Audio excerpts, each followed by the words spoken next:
안녕하세요. 인사드리겠습니다. 김민준입니다. 반갑습니다. 우리 중동 2학년 이제 국어 관련해서 조금 말씀드릴 건데요. 자, 이제 어느 정도 내용들 또 많이 아시죠? 자, 1학기 때 과목 뭔가요? 화작이고요. 2학기 때는요. 문학. 맞죠? 그렇죠? 자, 근데 사실은 제가 기본적으로 국어에서 조금은 반대하는 것 중에 하나인데 1학기 때 화작이 있는 게 조금 아쉬워요. 그죠? 우리 화작을 선택하지 않는 아이들도 굉장히 많은데 내신만을 위해서 학습을 해야 된다는 게 조금 아쉽긴 합니다. 그럼에도 불구하고 어차피 대학을 가기 위해서 우리 내신은 굉장히 중요한 거라서 화작을 안 할 수는 없거든요. 그래서 어떻게 준비해야 하는지 또 무엇이 중요한지 이런 것들을 조금 말씀드려 보도록 할게요. 자, 일단 교과서는 미래엔을 사용하고요.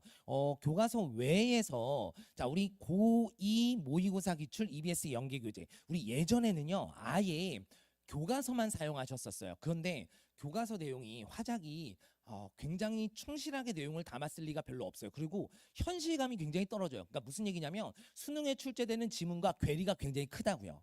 이론을 학습한다 하더라도. 그래서 자 플러스 하신 게 뭐냐면 고2, 3의 모의고사 기출들을 프린트로 주시고 요것을 출제하시기 시작했고요. 그 다음에 EBS 연계교재 수능 특강 수능 완성 요 교재를 반영해서 합니다. 그리고요 교과서에 여러 활동들이 있는데 이 활동들이 해마다 이렇게 수업이 진행되다 보니까 활동들이 조금 부실한 것들이 보이셨는지 그 활동을 대체하는 프린트가 나옵니다. 그래서 요것들이 이제 시험 범위에 포함되게 되고요. 자, 우리 평가 구성은 이렇게 됩니다. 평가 구성은 작년처럼 우리 요약형 서술형 했잖아요. 그 요약형 서술형은 이제 없어지고요. 객관식으로 85점 그리고 서술형으로 얘는요. 그대로 이제 우리가 알고 있는 서술형 문제입니다. 요약이 아니고요. 그래서 내용과 관련된 것 15점 이렇게 해서 100점으로 구성이 됩니다. 자, 그 뒤에 자, 이제 작년 기준으로 1학기 중간고사 시험 범위 조금 안내 드려볼게요. 자, 작년에요. 1단원, 5단원, 7단원 이렇게 구성됐는데 자, 우리 고사별로 중간고사가 3단원이면 기말고사는 4개 단원이 되고요. 자, 중간고사가 4개 단원이면 기말고사가 3개 단원 정도를 수업을 진행을 하세요. 그래서 교과서에서는요. 우리 기본적으로 이론을 학습하는 정도 그리고 사례를 명확하게 분석할 수 있는 정도 이론을 접목시킬 수 있는 정도로 학습하면 되고요. 자, 마지막 4번을 조금 보셔야 돼요. 4번이요. 프린트 세 지문이 나오고 수능 기출이 15세트가 나와요. 그러니까 이게 적은 양이 아니에요. 굉장히 많습니다. 오히려요. 교과서 분량보다 요 부분이 훨씬 더 많습니다. 훨씬 더 많습니다. 그래서 이 부분을 조금 주목해서 잘 보셔야 되고요. 자, 뒤쪽에 보시면 제가 사실 평가 비율까지, 반영 비율까지 다 말씀드려놨는데 이제 시험 특징을 한번 보도록 하겠습니다. 자, 일단 첫 번째입니다. 교과서 사례 및 활동, 학교 프린트까지입니다. 적용된 이론을 묻는 문제예요. 자, 이론이 포인트입니다. 이론이 포인트입니다. 자, 우리 이런 거예요. 일상생활에서 사용하는 어휘들이요. 이론에도 들어있거든요. 그런데요. 실제로 화작도 학문이기 때문에 이 이론에 대한 명칭이요. 우리가 일상생활 속에서 사용하는 어휘랑 다른 의미를 띌 때가 굉장히 많아요. 그것을 정확하게 경계지어서 아이들한테 이해시킬 수 있어야 돼요. 그래서 그 내용, 이론을 꼼꼼하게 봐야 한다. 그리고 사례까지 모두 다 분석해서 이론을 접목시킬 수 있어야 한다. 라는 거고요. 자, 그다음 우리 사례 문제 보시면요. 제가요 지금 여기 하이라이트 해놨는데요. 비언어적 표현 전략, 언어적 표현 전략, 그리고 준언어적 표현 이렇게 나왔죠. 그러니까 이렇게 선지에요. 이론이 계속 접목되어서 나옵니다. 자, 우리 26번 문제도 보시면 신뢰성, 우리 신뢰성을 판단하는 거 우리 일상과 분명히 다르다라는 겁니다. 그리고 이성적 설득 전략, 공신력 이런 말들. 그래서 우리 이론으로서의 어휘로 접근을 할 수 있어야 돼요.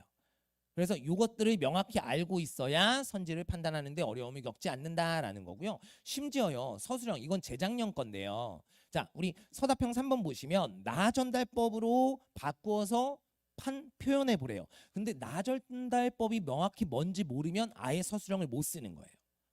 그래서 이론을 등한시하면 안 돼요. 물론 화작 이론이요. 문법처럼 어렵지 않아요. 그런데 이론을 등한시하면 내신에서는 타격이 있을 수 있다는 겁니다. 됐죠? 자, 그 다음 두 번째입니다. 두 번째 특징, 선택지 판별이 상당히 어렵다. 자, 여기요. 제가 아까 말씀드렸죠. 화작은요, 기본적으로 학문 자체가 어렵지 않아요. 학문 자체가 어렵잖아요. 우리 중동 아이들 정도의 수준이면 선생님 이거 쉬운데요? 라고 할 수 있어요. 근데 결과도 그렇진 않은 이유가 뭐냐면 학교에서는 분명히 변별하셔야 되잖아요. 변별의 방법으로 어떤 걸 사용하시냐면 복수 정답을 굉장히 많이 넣어요. 21년, 22년 제가요 여기서 복수 정답으로 뽑아놓은 거 10문제, 6문제는 어떤 거냐면 우리 아마 어머님들 학교 다닐 때나 저 학교 다닐 때쯤에 선생님들이 변별 확인하려고 정답 2개 고르시오 이런 문제 있죠. 이런 문제로 지금 현재 수능에 정답 2개 고르는 거 있습니까? 없어요. 그러니까 수능형도 아닌 거예요. 그냥 선지 5개 중에 2개를 골라라. 이것 또는 이거가 아니라 이건 모두 골라라. 이렇게 해서 변별을 계속 가져가고 계시는 거예요. 그래서 이런 문제들에 조금 주목을 해야 되고요. 자, 23년에는요. 그게 없어졌습니다. 그래도 수능형을 표방하면서 그게 없어졌는데 그런데도 불구하고 제가 5문제라고 이야기해 놓은 건 뭐 때문이냐면 요것 때문에 그래요. 우리 보기 상자에 기억에서 미음까지 주고 이 중에서 해당되는 것을 모두 찾는 거. 요게 이제 변별력을 확보할 때는 굉장히 중요한 또는 유리한 방법이거든요. 그런 것들을 이제 사용하셔서 우리 판별할 때, 선지 판별할 때 난도를 조금 높인다라는 거고요. 자, 여기 예시 보시면 요게 이제 작년 문제입니다. 작년 문제 보시면 1번부터 5번 선지에 우리 기억에서 미음까지 있는 것 중에 모두 해당되는 거 골라라 이렇게 되어 있죠. 이런 문제로 이제 조금 난이도를 높이시고요. 자, 얘는 작년 문제입니다. 자, 정답 2개, 정답 2개 하이라이트 보이십니까? 보이십니까? 이런 식으로 이제 변별을 하신다라는 거예요. 근데 충분히 올해도 이렇게 내실 수 있기 때문에 이런 부분들을 조금 잘 감안해서 명확하게 내가 선지를 판단할 수 있는 능력치가 조금 필요해요. 어머님들 요거는 조금 다른 얘기긴 한데요. 이런 겁니다. 재작년 친구였어요. 재작년 친구가요. 얘가요 1학년 때도 저랑 같이 했었고 그런데 계속 1등급 2등급을 왔다 갔다 했어요. 고사 때마다. 근데요 2학년 딱 올라가서 첫 중간고사를 딱 보고 나서 울면서 전화 왔어요. 진짜 남자인데 울면서 전화 왔어요. 그리고 왜 그래? 무슨 일이야? 그랬더니 선생님 저 16개 틀렸어요. 끔찍하시죠? 그게 뭐냐면 자기가 틀렸는데 이거 왜 틀렸는지 도저히 모르겠대요. 그래서 그날 저한테 시험지를 들고 바로 왔어요. 근데 얘가 어휘 하나하나에 계속해서 걸렸던 거예요. 그러니까 화작 이론을 명확하게 학습하지 않으면 그 어휘 하나하나 선생님 이렇게도 생각할 수 있잖아요. 이렇게도 생각할 수 있지 않아요? 이러면서 정답을 명확하게 뽑지 못하는 거예요. 근데 복수 정답이 많으니까 엄청 틀린 거예요. 그래서 제가요, 야 이론을 정확하게 보자고 내가 계속 얘기했지. 이 개념은 교과서에 이렇게 써 있으니까 이렇게 판단했어야 맞아 라고 얘기하면서 계속 얘랑 거의 다투듯이 저랑 얘기를 했어요. 그러고 나서 기말고사 때요 얘가요 전교 2등 했어요. 보세요. 가능합니까? 16개 틀렸던 애가 그 다음 시험에 바로 전교 2등 하는 게 가능합니까? 힘들죠. 그러니까 화작이 그런 시험이라고. 조금만 삐끗하고 잘못 생각하면 점수가 굉장히 많이 떨어질 수 있어요. 그래서 조심해야 돼요. 사실은 우습게 보면 굉장히 큰 코 다치는 과목이 화작입니다. 그래서 명확하게 이론 그리고 이론을 접목시켜서 지문을 분석할 수 있는 능력치가 굉장히 필요하고요. 그다음 조건 딸린 까다로운 서술형 문제. 자, 요 문제가 나옵니다. 이제 우리 1학년 때는 요약했잖아요. 그런데 정상적으로 이제 조건이 딸려서 우리 서답형 쓸 수 있게 이렇게 문제가 출제되거든요. 그래서 이러한 것도 대비를 할 수 있어야 되고요. 자, 요런 문제 조건 보세요. 지금 1, 2, 3 딸려져 있고 2점, 2점, 2점 이렇게 되어 있죠. 굉장히 세분화된 조건으로 나옵니다. 그래서 이 조건에 맞게 쓸 수 있는 훈련이 필요하고요. 자, 서답형 2번도 보시면 조건 2개 보이십니까? 그래서 각각 2점, 1점, 2점 이렇게 하면서 총 3점이라고 얘기해서 총 5점이죠. 이렇게 조건에 딸려서 조건에 맞게 정답을 쓸 수 있는 훈련 필요하다. 우리 아이들이 이거 안 해봤거든요. 국어에서는요. 그죠? 요게 필요하다라는 거고요. 마지막입니다. 4번째, 5번째까지 있습니다. 수능 모의고사 지문 변형 문제가 출제된다. 요거 중요해요. 55% 작년에 출제됐어요. 그러니까 시험 범위가 수능 기출이 훨씬 더 많아지다 보니까 자 여기에서 더 많이 출제하십니다. 이걸 변형해서요. 그런데요 중간에 제가 여기 아마 흑백으로 인쇄가 되어서 잘 안 보이실지 모르겠는데 여기에는 밑줄을 그어 놓으셔야 돼요. 지문도 변형하기에 지문을 꼼꼼히 읽어야 한다. 지문을 변형하십니다. 그래서 이 부분은 꼼꼼히 봐야 돼요. 그리고요 여러 가지로 아이들을 압박하는데 작년 중간고사 때는 아니지만 기말고사 때 문제 수가 몇 개였냐면요 43문항이었습니다. 시험 시간 몇 분이에요? 50분이에요. 그런데 문제를 43문제 내셨어요. 이 얘기는 무슨 얘기냐면 너희들 내가 시간적으로도 압박을 줄 거니까 요거 난도 쉬워도 어렵게 느껴라고 학교에서 의도하신 거라고요. 그죠? 근데 심지어 안 본 지문도 상당수가 나옵니다. 30% 이상은요, 선생님들이 안 본 외부 지문을 출제하십니다. 그래서 시간적 압박이 분명히 있을 수 있다라는 거. 자, 5번 보세요. 창작 지문을 활용한다. 창작 지문이라는 것이 결국 시험 범위 내에서 보지 않은 지문이에요. 자, 보세요. 23년도에 5세트 열세 문제 나왔어요. 그러니까 굉장히 많은 수가 내가 처음 보는 지문이 나온다라는 거예요. 됐죠? 자, 그래서 1등급 포인트로 이제 정리해 볼게요. 어떻게 준비를 하면 되는지를 조금 말씀드려 볼게요. 자, 화작 장문의 이론에 대한 이해와 암기가 관건이다. 자, 요거는 기본이에요. 자, 우리 모의고사나 EBS나 또는 학교 프린트나 모두요, 적어도 시험 범위 내에 있는 단원과 유관한 내용을 주십니다. 그래서 그 유관한 이론을 명확히 알고 있어야 지문을 분석해서 문제를 풀 수 있다는 거예요. 그래서 교과서 단원의 이론은 명확하게 봐야 되고요. 자, 맨 밑에 보시면 화살표입니다. 매주 이론에 관한 암기 테스트를 봅니다. 그래서 얘는 패스페일이고요. 하나라도 틀리면 무조건 남아서 재시험 가서 다 맞고 가야 합니다. 그래서 얘는 둘째 주부터 첫째 주 수업하고 이 이론 학습한 뒤에 둘째 주부터는 이론 확인 테스트를 보게 될 겁니다. 자, 그다음 두 번째, 자, 조건 딸린 서술형. 자, 얘는요, 제가 상당히 공을 많이 들인 녀석 중에 하나인데 소단원별로 모든 사례를 다 서술형으로 만들었습니다. 그래서 이 서술형을 조건 딸리게 다 만들어 놓고 이것에 맞춰서 연습시키겠습니다. 그래서 사실은 요것 때문에 작년에 트러블도 조금 있었어요. 제가 이렇게 만들어서 줬는데 애들 말로는 수업 시간에 이거 풀어보다가 학교 선생님 중에 한 분이 이거 뭐야 하고 보다가 이런 거에서 하나도 안 나와 하고 던지시고 화를 내시고 그 고사 때 아예 서술형 문제를 주셨어요. 그래서 그 서술형 있는 대로 그대로 아이들하고 다시 정답 만들어서 고사 준비하고 그렇게 했었거든요. 그래서 실제로 그러니까 아무튼 뭐 이거는 조금 다른 얘기긴 합니다만 그 선생님이 이제 나중에 또 문제가 있으셔서 이제 또 나가시고 막 그러셨었는데 아무튼 분노가 조금 있으셨던 선생님이셨던 것 같아요. 아이들 자료를 보고 그렇게 화를 내셨으니까. 근데 제가요 매 단원별로 이렇게 서술형을 모두 다 만듭니다. 모든 사례를 다 만들었습니다. 학습활동 것까지요. 그렇게 해서 서술형 나올 수 있는 거 온전히 대비하겠다라는 거고요. 자, 그다음 수능 기출과 교과서 이론 복합적 이해. 자, 요 부분은 수능 기출 교과서 이론은요. 얘는요. 접목시켜서 분석해서 다시 봐야 돼요. 무조건. 학교에서는 그냥 문제 쭉 읽으시고요. 지문 읽으시고 문제풀이 정도만 해 주시거든요. 그래서 제가요. 어떻게 하냐면요. 아예 아이들 왜 잡서 있잖아요. 주석 교과서. 그것처럼 다 분석해서 자료를 만들어 줍니다. 지문 다 분석해서요.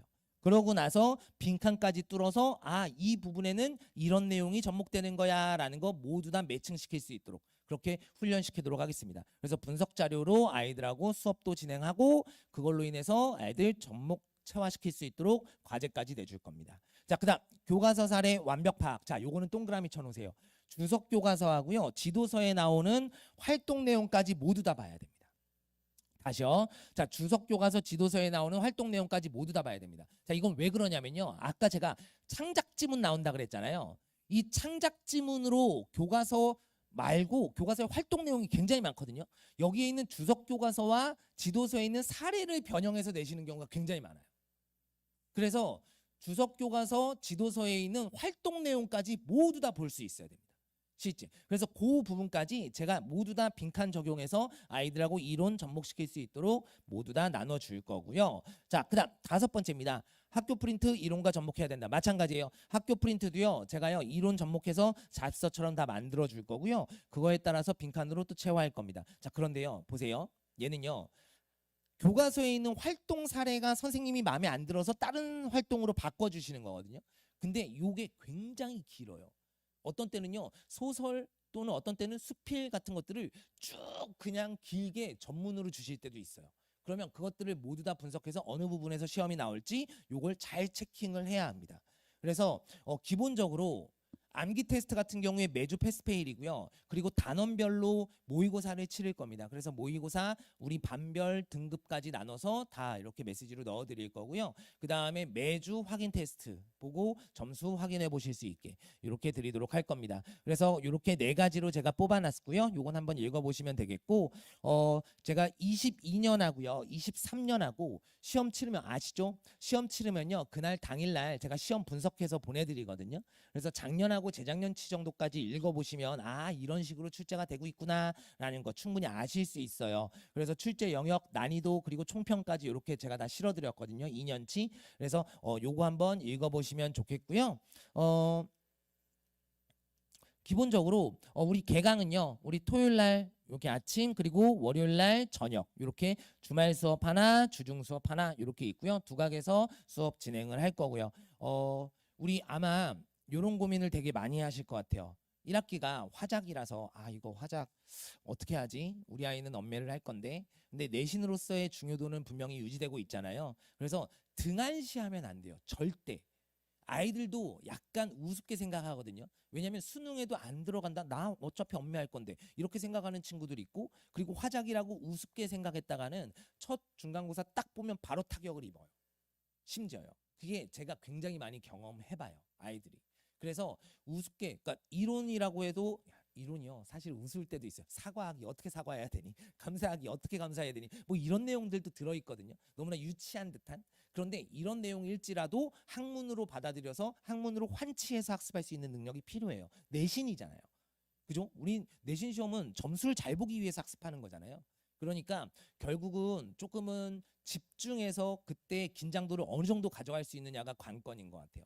그래서 우리 2학년 때는요, 제가 1학년 때랑 달리 1학년 때는 수어프 테스트 보고요, 그 다음에 서술형 모의고사 보고 이런 정도로 하면서 암기해야 할 때 패스페일로 가져갔었거든요. 근데 2학년 때는요, 긴장도가 있어야 돼요. 그래서 제가 매주 굉장히 타이트하게 테스트 이렇게 치르게 될 겁니다. 그래서 테스트 통과하지 못하면 우리 목요일날 저랑 와서 또 의무 클리닉까지 이렇게 진행을 하게 될 겁니다. 그래서 저희 개인 실장님하고요, 우리 조교쌤들이 우리 과제 검사 꼼꼼히 할 거고요. 그리고 제가 아시죠? 제가 기본적으로 중동이 제 메인 학교이기도 하고 애착 학교이기도 합니다. 학교에 있다가 학원 나와서 처음부터 맡은 학교이고요. 그래서 기본적으로 제가 진심으로 수업을 정말 열심히 하겠다라는 거, 그죠? 그거는 약속을 드리고요. 좋은 결과 있으시기를 바라겠습니다. 여기까지 하겠습니다. 김민준이었습니다.